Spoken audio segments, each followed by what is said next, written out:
فلا هادي له ونشهد أن لا إله إلا الله وحده لا شريك له ونشهد أن محمدا عبده ورسوله الذي أرسله بالحق بشيرا ونذيرا وداعيا إلى الله بإذنه وسراجا منيرا فقد قال الله تعالى في كلام المجيد وفي فرقانه الحميد إن الله وملائكته يصلون على النبي يا أيها الذين آمنوا صلوا عليه وسلموا تسليما اللهم صل على محمد وعلى آل محمد كما صليت على إبراهيم وعلى آل إبراهيم إنك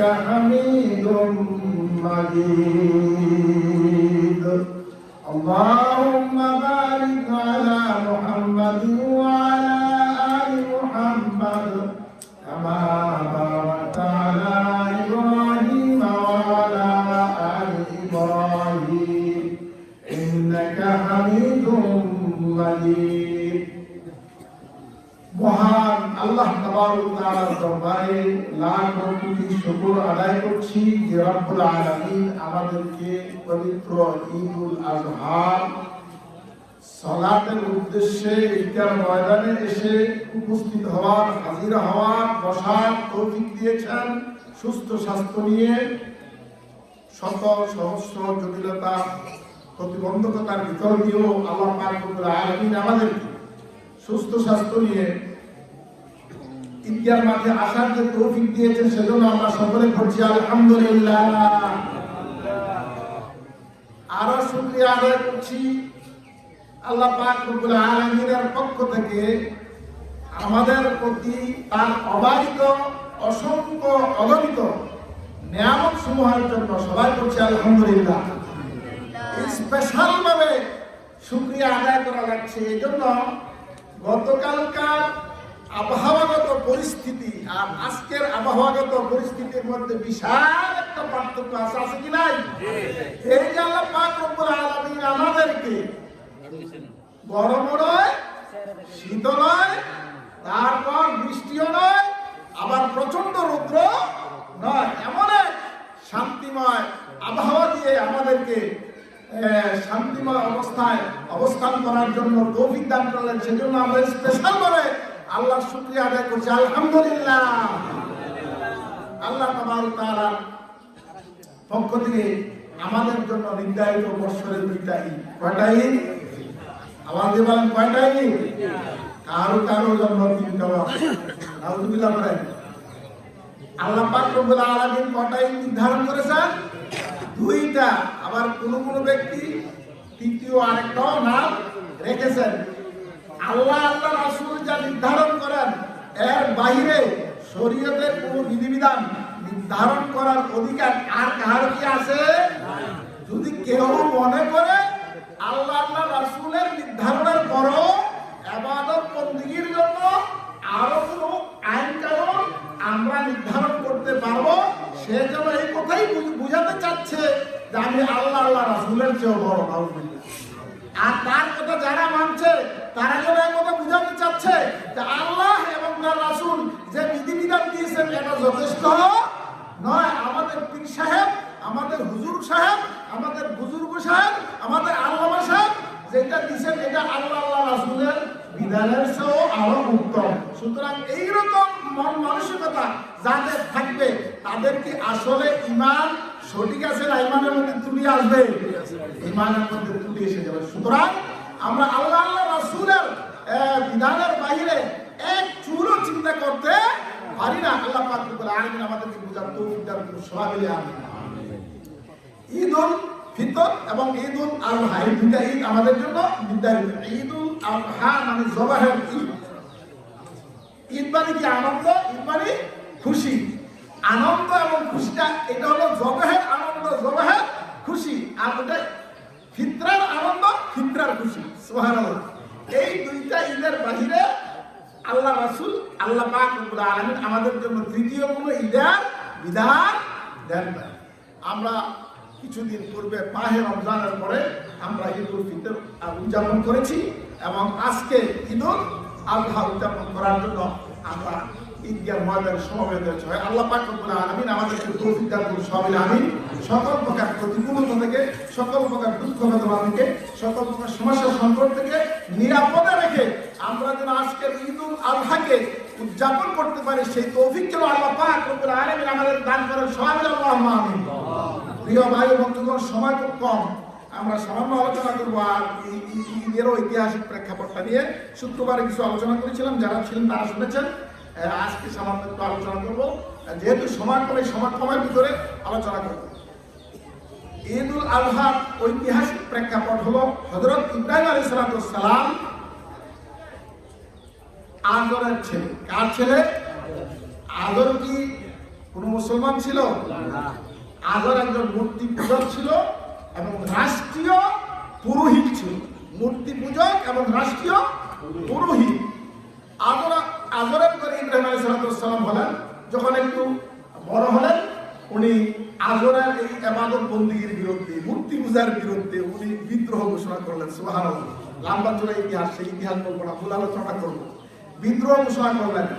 এক ইব্রাহিম, সুবহানাল্লাহ বলি, এক ইব্রাহিম, আর গোটা বিশ্বের সকল মানুষ একদিকে, আর ইব্রাহিম আলাইহিস সালাম একদিকে। সুবহানাল্লাহ বলেন না? ইব্রাহিম আলাইহিস সালাম একদিকে। আমাদের একটা কথা আছে, মেজরিটি মাস্ট বি গ্রান্টেড। যদি এই কথাটা হয়, এই কথা যদি সকল ক্ষেত্রে প্রযোজ্য হয়, ইব্রাহিম আলাইহিস সালাম বাদ যায় না? সবার বাদ যায়? ইব্রাহিম আলাইহিস সালাম বাদ যায়। মেজরিটি মাস্ট বি গ্রান্টেড, এই কথাটা সকল ক্ষেত্রে প্রযোজ্য নহে।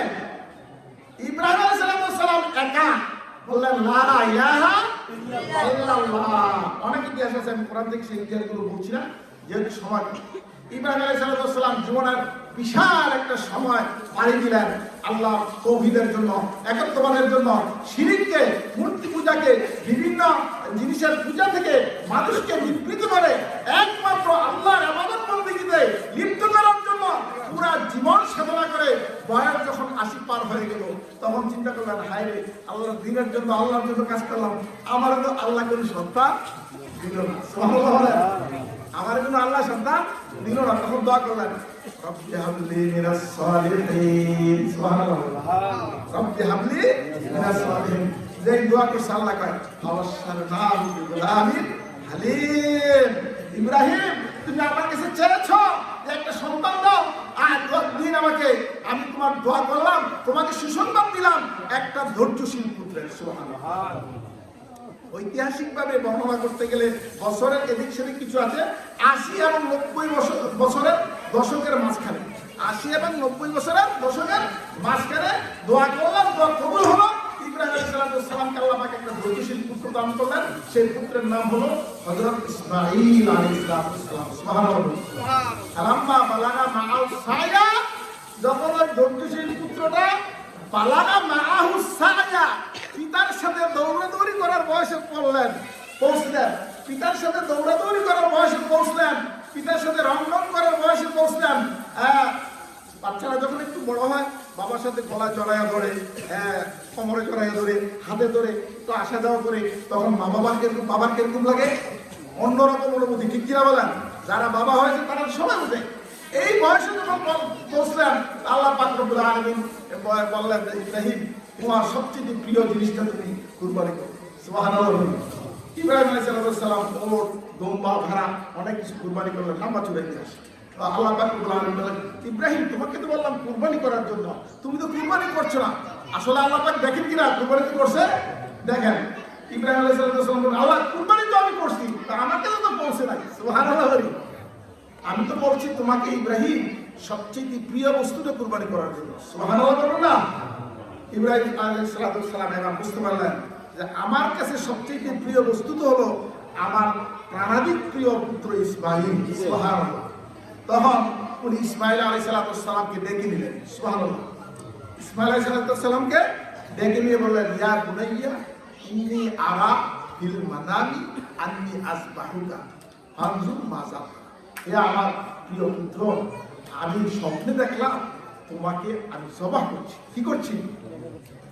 বলেন, ইয়া বুনাইয়া ইন্নী আরা ফিল মানামি আন্নী আযবাহুকা, আমি স্বপ্নে দেখলাম তোমাকে জবাহ করছি। আযবাহুকা, আমি তোমাকে জবাহ করছি স্বপ্নে দেখলাম। ফানজুর মাযা তারা, এই স্বপ্নটা সম্পর্কে তুমি একটু ভাবো তো, চিন্তা করে দেখো তো বিষয়টা কি। এখন ছেলে জবাব দিলেন, ক্বালা ইয়া আবাতি ফাআল মা তু'মার সাতাজিদুনি ইনশাআল্লাহ মিনাস সাবিরিন। সুবহানাল্লাহ। ছেলে জবাব দিলেন, হে আব্বা, ইয়া আবাতি ফাআল মা তু'মার, হে আব্বা, আপনাকে যা আদেশ করা হয়েছে আপনি তাই করুন। অর্থাৎ আপনাকে জবাহ করার জন্য আদেশ করা হয়েছে, আপনি জবাহ করুন। সাতাজিদুনি ইনশাআল্লাহ, ইনশাআল্লাহ অতি সত্বর আমাকে পাবেন সাবিরিন, সাবিরিন, ধৈর্যশীলদের অন্তর্ভুক্ত। সুবহানাল্লাহ। আপনি আমাকে জবাহ করাবেন, আমি ধৈর্যের সাথে জবাহর তলে শুয়ে থাকবো, আমাকে জবাহকারী হিসেবে পাবেন, কোনো অসুবিধা নাই আব্বা, আপনি আমাকে জবাহ করেন। সুবহানাল্লাহ। বাবা বললেন কি, আমি স্বপ্নে দেখছি। ছেলে বললেন কি, আপনাকে যা আদেশ করা হয়েছে। সুবহানাল্লাহ। বাবা বললেন আমি স্বপ্ন দেখেছি তোমাকে জবাহ করি, আর ছেলে বললেন আপনাকে যে আদেশ করা হয়েছে। এখানে মধ্যে অনেক কথা আছে, আমি সংক্ষিপ্তভাবে বলি, শুক্রবার বলেছি। ইসমাঈল আলাইহিস সালাম বয়সে ছোট হলো, উনি নবী ছিলেন। সুবহানাল্লাহ। উনি কি ছিলেন? নবী ছিলেন। বাবার স্বপ্নটা যে, বাবা যে নবী, নবীর স্বপ্নে যে ওহী হয়, এই ছোট বয়সে ওনার বুঝতে আর কোনো কষ্ট হয় নাই। যে কারণে উনি বলছেন, ইয়া আবাতি ফাআল মা তু'মার, হে আমার আব্বা, আপনাকে যা আদেশ করা হয়েছে আপনি তাই করুন। এখন দেখেন, ইব্রাহিম আলাইহিস সালামের এই ছেলে জবাহ হওয়ার জন্য রাজি। কি হওয়ার জন্য? আরে আওয়াজটা বলেন, কি হওয়ার জন্য? জবাহ হওয়ার জন্য। কার খুশির জন্য? আল্লাহ। ইব্রাহিম আলাইহিস সালাম জবাহ করার জন্য রাজি, নিজের প্রাণের চাইতে প্রিয় পুত্র জবাহ করার জন্য রাজি। কার খুশির জন্য? আল্লাহ। বাপ ছেলেকে জবাহ করতে সম্মত, জবাহ করতে রাজি, আল্লাহর খুশির জন্য। ছেলে বাবার ছুরির নিচে নিজেকে জবাহ হিসেবে পেশ করতে রাজি, কার খুশির জন্য? আল্লাহ। তাহলে এই কথা আমাদেরকে কি শিক্ষা দিল? আল্লাহর আদেশের কাছে আমার সকল প্রাণ প্রিয় জিনিসকে আল্লাহর আদেশ হইলে, আল্লাহর আদেশ পাইলে এটা কুরবানি করতে হবে, এটাকে ত্যাগ করতে হবে। ইব্রাহিম আলাইহিস সালাম ফালাম্মা আসলামা ওয়াতাল্লাহু লিল জাবিন, জবাহ করার জন্য রাজি হয়ে গেলেন। ইসমাঈল আলাইহিস সালাম জবাহ হওয়ার জন্য রাজি হয়ে গেলেন। ফালাম্মা আসলামা, উভয় যখন রাজি হলেন, ওয়াতাল্লাহু লিল জাবিন, জবাহ করার জন্য সহায় দিলেন। এরপর ছুরি চললো না, ছুরি চালালেন, ছুরি চললো না, ছুরি চালালেন, ছুরি চললো না। ইব্রাহিম আলাইহিস সালাম ছুরিকে নিক্ষেপ করলেন পাথরের উপর, পাথর কেটে গেল। ইব্রাহিম আলাইহিস সালাম ছুরিকে বললেন, কিরে ছুরি, তোর ধার কি নষ্ট হয়ে গেছে? বলে, না ইব্রাহিম, আমার ধার তো নষ্ট হয় নাই, নবী, আল্লাহর নবী, আমার ধার নষ্ট হয় নাই, আমার রব নিষেধ করেছেন, আমার রব নিষেধ করেছেন এই ছুরি এভাবে চলার জন্য। ইব্রাহিম আলাইহিস সালাম আবার ছুরি চালাই দিলেন। আল্লাহু আকবার। যখন ছুরি চালাই দিলেন, ছুরি চালাই দিয়ে ছুরি চললো, এবার উনি চোখের বাদন খুললেন, খুলে দেখুন ওনার সন্তান ওনার পাশে দাঁড়াই দিয়েছে। সুবহানাল্লাহ। জান্নাতের বোম্বা বা জান্নাতের ভেড়া যেটাই বলি, সেটা কি হয়ে গেছে? জবাহ হয়ে গেছে। তখন ইব্রাহিম আলাইহিস সালামের অন্তর থেকে মুখ ফুটে বের হয়ে গেল, আল্লাহু আকবার, আল্লাহু আকবার, লা ইলাহা ইল্লাল্লাহ, আল্লাহু আকবার, আল্লাহু আকবার, ওয়া লিল্লাহিল হামদ। সেই শব্দ আমরা আজকে বলি কি বলি না? আপনারা কি দুর্বল হয়ে গেলেন? এই শব্দ আমরা বলি কি বলি না? ঈদগার মাঠে আসার সময় বলা জরুরি কি জরুরি না? ঈদগার মাঠ থেকে যাওয়ার সময় বলা জরুরি কি জরুরি না? প্রত্যেক ফরজ নামাজের পরে বলা জরুরি কি জরুরি না? আল্লাহ পাক রব্বুল আলামিন ইব্রাহিম আলাইহিস সালামের এই শব্দকে কিয়ামত পর্যন্ত আগমন বলা সমস্ত মুমিনের জন্য ওয়াজিব করে দিয়েছেন। সুবহানাল্লাহ।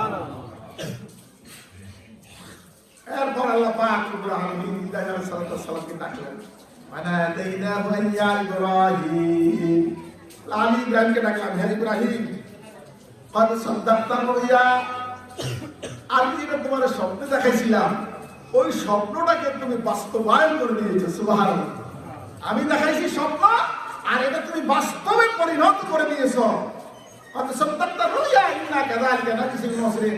এরপর আল্লাহ পাক বলেন, ইব্রাহিম, আমি মুহসিন যারা ইহসানকারী, যারা আল্লাহকে সর্বাধিক ভালোবাসে, আমি তাদেরকে এভাবেই প্রতিদান দিয়ে থাকি। কিভাবে প্রতিদান দিলাম আমরা? এখন আমি এখন প্রতিদান কিভাবে দিলাম? তোমার শরীর থেকে তোমার পবিত্র জবেও হয় নাই। সুবহানাল্লাহ। আর কিয়ামত পর্যন্ত মুসলমানদের জন্য কুরবানি ওয়াজিব করে দিলাম, ইমানদারের জন্য কুরবানি ওয়াজিব করে দিলাম। কিয়ামত পর্যন্ত যত কুরবানি হতে থাকবে সেই কুরবানিগুলোর সমপরিমাণ সওয়াব ওয়াফাদাইনাহু বিযিবহিন আযীম। কিয়ামত পর্যন্ত যত মুসলমান যত ইমানদার কুরবানি করবে সকলের কুরবানির সমপরিমাণ সওয়াব তোমার আমলনামায় চলতেই থাকবে। সুবহানাল্লাহ। আল্লাহ তাবারক ওয়া তাআলা আমাদেরকে